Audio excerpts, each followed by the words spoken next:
আসসালামু আলাইকুম, কেমন আছেন? সবাইকে স্বাগত জানাচ্ছি গুরুত্বপূর্ণ আরো একটা ভিডিওতে। আমার সাথে যে বাইকে দেখছেন, আসলে বাইকটা একটা বিপদে পড়ে গত 3 থেকে 4 দিন আমার অফিসে আসছে। আমি দুর্ভাগ্যবশত আসতে পারিনি। মূলত তিনি অনাকাঙ্ক্ষিত একটা বিপদে পড়েছেন। বিপদটা অবশ্য বলতে পারি উনি নিজেই ডেকে এনেছেন। উনি আল হারাম শরীফে ওমরা করতে গিয়েছিলেন। তো যখন হাজরে আসওয়াদের সামনে একজনের একটা মানি ব্যাগ পড়া ছিল, সেটা তিনি তুলে পুলিশকে দিতে যাচ্ছিলেন। সেই মুহূর্তেই আল হারাম শরীফের নিরাপত্তার দায়িত্বে যারা আছে তারা ওনাকে সন্দেহজনকভাবে আটক করে থানায় নিয়ে গিয়েছিল। অবশ্য পরের দিন ছেড়েও দিয়েছিল। তো তিনি ভাবছিলেন সবকিছু মিটমাট হয়ে গেছে, শেষ হয়ে গেছে। গত কয়েকদিন আগে হঠাৎ করে ওনার কাছে নাজিস পোর্টাল থেকে মিনিস্ট্রি অফ জাস্টিস মেসেজ পাঠিয়েছে, মামলা ইস্যু হয়েছে ওনার নামে এবং আগামীকাল ওনার হাজিরা।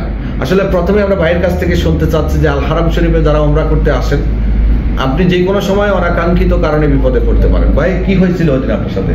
ভাই, কেউ যাই আসুক, কিন্তু কারো ব্যাগ পড়ে থাকলে কেউ না যান উঠায় ওখান থেকে। আচ্ছা, কারো ব্যাগ পড়ে থাকলে যাতে না উঠায়, মানে ওই ব্যাগটা পড়েছিল, আমি উঠে দিতে গেছি, দিতেও যাইনি, মানে তুলছি, তোলা মাত্র তখন পুলিশ এসে তারা সন্দেহজনক ভাবে চিন্তায় গাড়ি পকেট মারে চিন্তা করে আটক করছে। ওখান থেকে আমাকে নিয়ে যায় থানায়।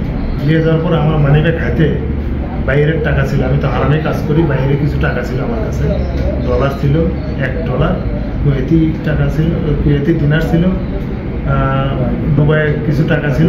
এগুলি দেখে ওরা সন্দেহ মূল্য। আপনাদেরকে আরেকটা জিনিস বলি, সেটা হলো যে আপনি যদি আল হারাম শরীফে কাজ করে থাকেন অথবা আল হারাম শরীফে আপনি ওমরা করতে আসেন, সেক্ষেত্রে আপনি বিভিন্ন দেশের কারেন্সি আপনার সাথে রাখবেন না। বিভিন্ন দেশের কারেন্সি যখন আপনার কাছে পাবে, তখন তারা ভিক্ষাবৃত্তির মামলাতেই কিন্তু আটক করবে।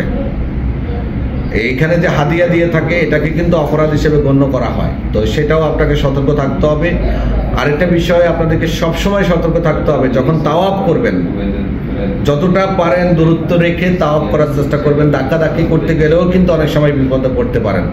অনেকে আছেন কাউকে হেল্প করার জন্য অ্যারাবিয়া ঠেলবেন, সেটাও করতে যাবেন না।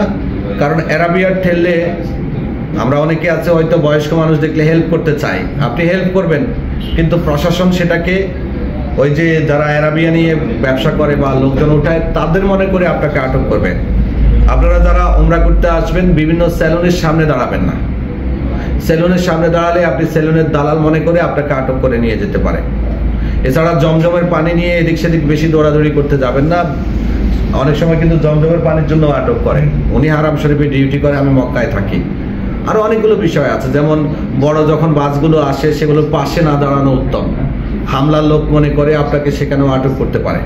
হারাম শরীফ খুবই সেন্সিটিভ একটা জায়গা। সৌদি সরকার সবসময় হারাম শরীফকে স্বচ্ছ এবং সুন্দর রাখার জন্য সর্বোচ্চ নিরাপত্তার ব্যবস্থা করেছে।